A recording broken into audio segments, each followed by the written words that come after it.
dan roh-roh jahat.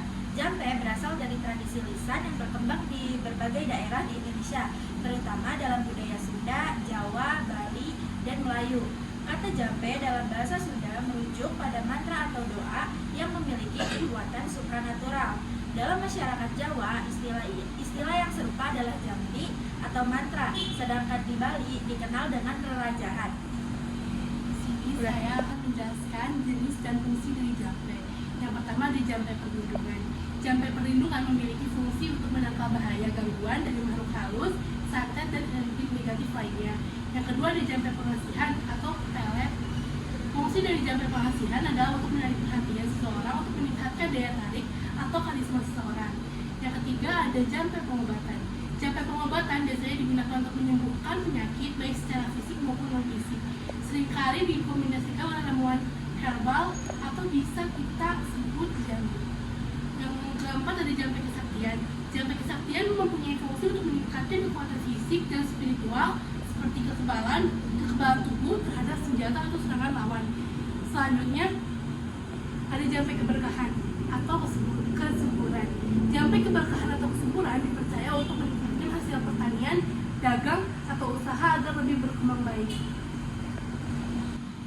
Teori jampe tidak terlalu umum dalam literatur akademik, tetapi dalam konteks budaya Nusantara, jampe sering dikaitkan dengan mantra, doa, atau ungkapan majis yang digunakan untuk tujuan tertentu, seperti penyembuhan, perlindungan, atau menarik keberuntungan.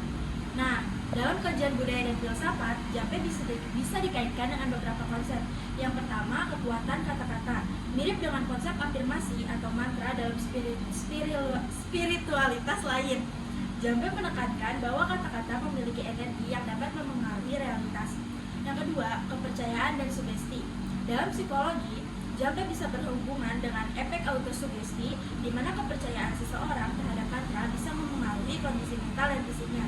Yang ketiga, tradisi dan kearifan lokal. Di banyak budaya Nusantara, jampe diwariskan turun-temurun dan seringkali mengandung nilai-nilai lokal, doa, serta simbiolisme yang kuat. Yang terakhir, sinkretisme. Jampe seringkali merupakan perpaduan antara unsur animisme, Hindu-Buddha, Islam, dan kepercayaan lokal, mencerminkan bagaimana budaya Nusantara mengadaptasi berbagai pengaruh spiritual. Lalu di sini saya akan memberikan pelafalan tentang kalimat jampe. Kalimatnya seperti ini: jampe-jampe harupat, gera gede, gera lupat. Kenapa sih jampe biasanya menggunakan media air? Air yang telah diberikan doa maupun yang tidak, faktanya sama-sama penting dalam kehidupan. Air merupakan bagian yang penting dari tubuh kita agar tubuh kita dapat bekerja dengan lebih baik.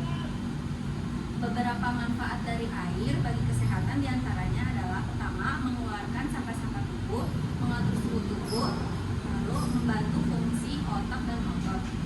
Selain itu, air juga penting untuk lingkungan dan perekonomian. Nah, kalau di daerah rumah saya, yaitu di Cikampek, di daerah Bakat Tersebut, jampe itu biasanya dipakai buat orang yang kesambet, kesurupan, dan juga sakit. Di daerah saya itu ada dua macam orang yang suka jampe. Yang biasanya itu yang satu tukang urut dan yang satu orang biasa, tetapi beliau itu bisa menyembuhkan segala macam penyakit dengan jampe. Nah, tukang urut ini biasanya dia nggak pakai air, tapi ya cuma mengurut, dan ketika orang itu diurut, tukang urut ini membacakan entah pelafalan doa atau sebuah mantra, dan akhirnya penyakitnya lumayan agak ringan. Kalau bapak-bapak biasa ini, yaitu biasanya ngebantu orang-orang yang biasanya kesurupan, kesambet gitu, yang melihat hantu atau yang sakit juga. Nah, kalau bapak ini itu memakai media air, jadi airnya itu dibacain doa dan juga mantra dan diminumkan kepada orang yang terkena gangguan itu, dan akhirnya gangguannya berakhir dan sembuh. Kalau di daerah aku, jampe biasanya digunain misalnya seorang anak tuh jatuh. Nah, nanti tuh jatuh atau sakit perut. Nah, sama orang tuanya itu bakal diusap-usap sambil dibacain kayak jampe-jampe harupat, gede-gede harupat. Yang sebenarnya ini tuh cuma sugesti ya, jadi anak-anak tuh mikirnya kalau udah dijampe itu bakal sembuh, padahal ya gitu. Lalu ada jampe di Cikarang. Cikarang biasanya jampe dipakai untuk orang yang lagi sakit atau kesurupan. Di dalam prosesnya biasanya diawali dengan memanggil tukang urut yang mempunyai keahlian khusus. Selain itu, seseorang yang sakit akan diurut terlebih dahulu, lalu biasanya dikerok. Setelah dikerok, biasanya dikasih air juga yang mudah dibacain mantra khusus. Terkadang tukang urut akan meludahkan sedikit air ke dalamnya sebelum diberikan ke yang sakit.